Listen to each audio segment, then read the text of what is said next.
Acest instrument este un armoniu.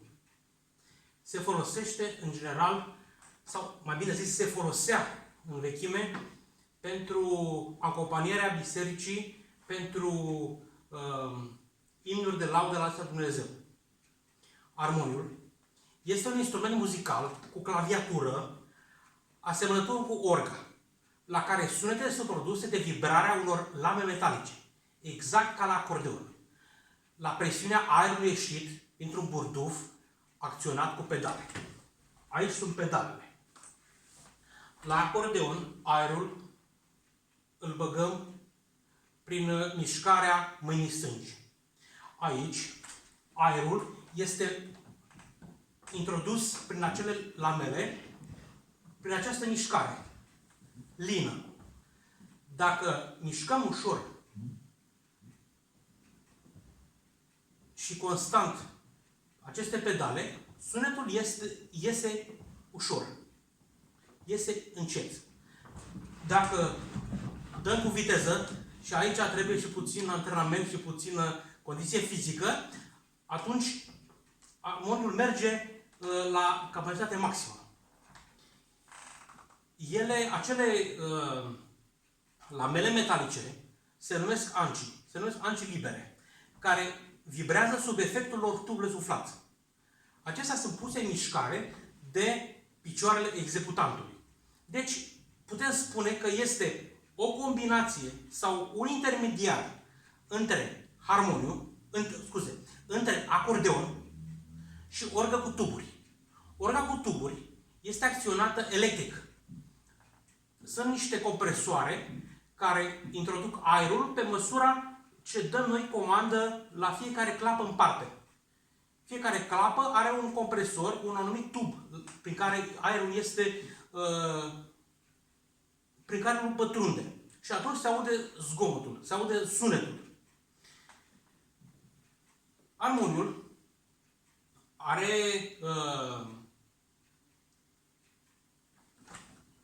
în spate o placă, o zonă prin care iese aerul. Aerul iese și pe aici și pe aici. El mai are niște registre. Acestea fac sunetul să fie mai slab, mai tare, mai ascuțit, mai gros, cum avem nevoie. De exemplu, când sunt băgate toate registrele aici, nu se aude nimic. Absolut nimic.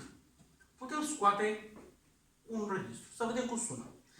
Prima dată trebuie să băgăm aer puțin și aerul tot timpul trebuie să fie constant.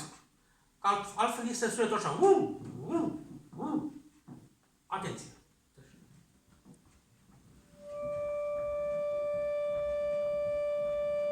Dacă încetăm să mai apăsăm, aerul se va stinge.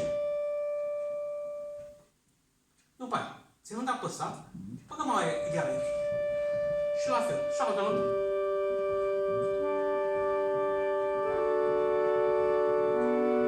Deci, mâinile merg separat față de pedale, față de picioare. Creierul trebuie să dea două comenzi diferite.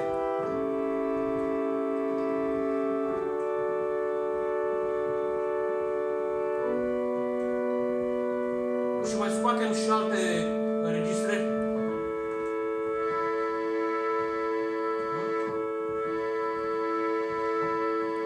Și acum scoatem și registre și pentru mâna stângă.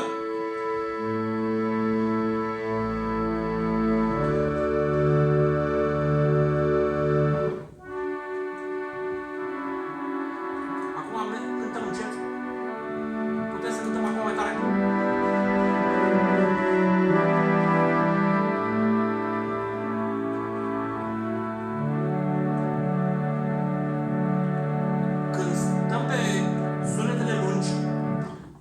Să avem atenția către picioare.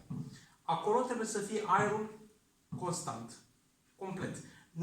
Nu se dă la picior, apăsăm, după aceea pe celălalt, după aceea pe celălalt. În momentul când unul este aproape de la cursă, la terminarea cursei, celălalt deja începe. Așa. Deci nu e ca la bicicletă, odată dăm într-o pedală, odată alta. Deci ele se suprapun.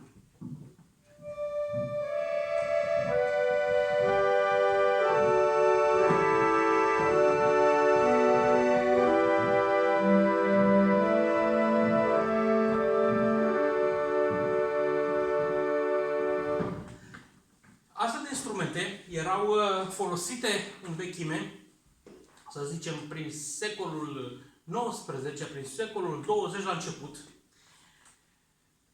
cam la toate bisericile. De un timp, acest instrument a început să dispară, pentru că a fost înlocuit cu orgile electronice, cu piane, cu pianine, cu instrumente de suflat, cu orchestră. Acum, majoritatea bisericilor folosesc instrumente mai noi. Aceste instrumente nu se mai fabrică. Cred că acest instrument poate să fie și în anul 1800. Nu știu exact. Când la acest instrument, cu drag, de când aveam 10 ani. De la 10 ani, acest instrument a devenit o parte a vieții mele și mereu am acompaniat biserica cu acest instrument. Am văzut multe instrumente de tipul ăsta când eram mai mic, când eram în tinerețe. Dar exemplarul acesta mi se pare unul dintre cele mai întreținute, care funcționează fiecare clapă în parte, fiecare registru și merge ca la început. Vreau să mulțumesc celor care m-au îndrumat, pe cei care m-au lăsat să cânt la acest instrument și în felul acesta am căpătat puțină experiență și pot să spun că sunt foarte bucuros când cânt la acest instrument. Acesta se numește armoniu. Unii spun harmoniu, dar am găsit în dicționar cuvântul armoniu. Deci el este un instrument muzical cu claviatură asemănător cu orga. Orga are același tip de clape. Sunt clape care se acționează puțin mai greu ca la pian. La pian, sunetul este prin lovirea unor ciocănele. Aici, pot spune că se apasă ca la pian, dar puțin diferit. Nu știu cum să explic, decât dacă se atinge. Acest instrument mai are încă două, pot să le zic, genunchiere. Nu știu cum să numesc exact. Aceste genunchiere au rolul de a amplifica sunetul, de a dubla valoarea sau intensitatea acestor registre. De exemplu, haideți să vă arăt puțin. Acum cânt fără genunchierul stâng. Normal.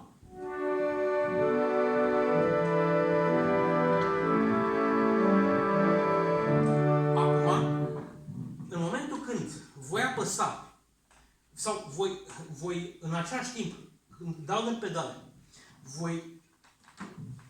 voi apăsa în stânga acest genunchiere, așa funcționează.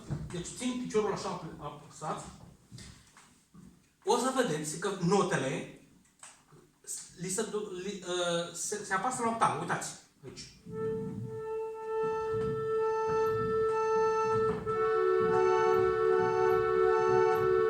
Face acea amplitudine ca la orga cu tuburi.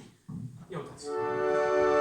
Deci, efectiv, momentul când apăs pe această manetă, putem să spunem, efectiv, eu apăs, de exemplu, cu 8 degete, 9 degete, chiar 10 degete câteodată, și aceste note sunt dublate și în stânga și în dreapta și se formează o polifonie deosebită care creează ascultătorului o impresie de un instrument foarte nobil și foarte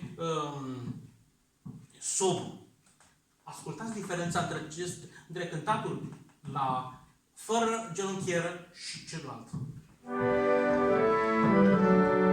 Acum genunchieră.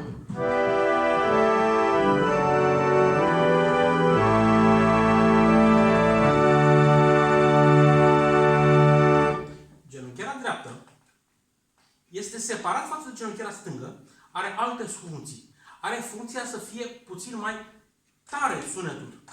Ia să văd. Fără, deci, acum cu genunchiera stângă și cu genunchiera dreaptă la maxim. Deci, la toată capacitatea acestui instrument. Acum genunchiera dreaptă.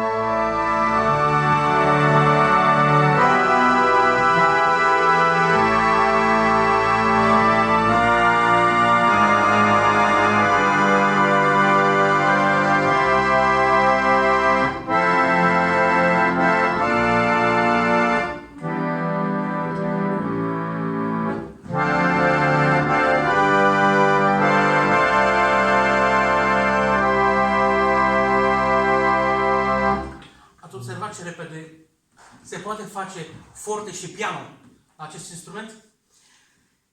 Creează o impresie așa că sunt foarte multe instrumente care cântă împreună.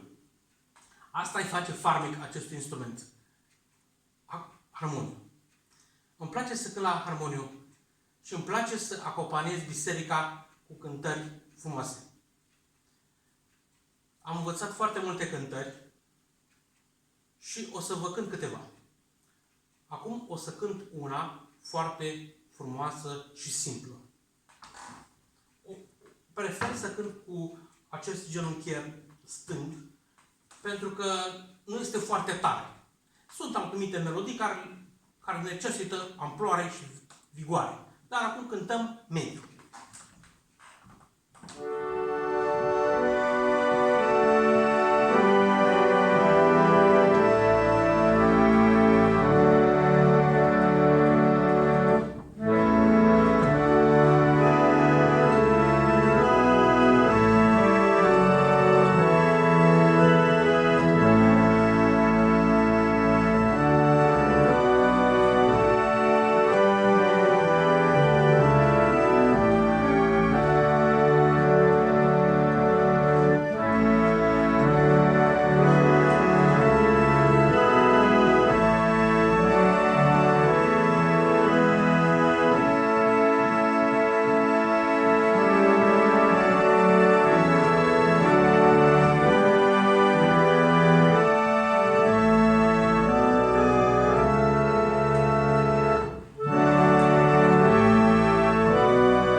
Aveți acolo jos un buton de subscribe. Acolo puteți vedea și alte filme și alte cântece pe care le voi cânta. Și aici aveți un buton de like. Dacă v-a plăcut, apăsați like. Vă mulțumesc! Dumnezeu să vă binecuvânteze!